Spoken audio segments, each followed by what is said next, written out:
We're going to use the aerator container to make a cheats hollandaise. So we're going to start off with 1 whole egg and then 2 yolks.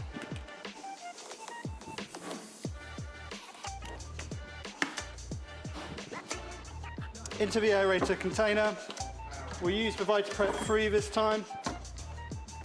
On the low setting, just whiz that up for a few seconds. And then we've got some clarified butter through the microwave, hence the cheats. And we're just going to slowly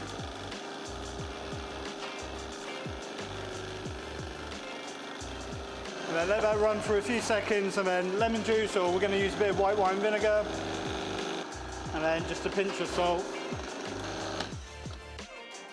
And then what we end up with is a beautiful hollandaise.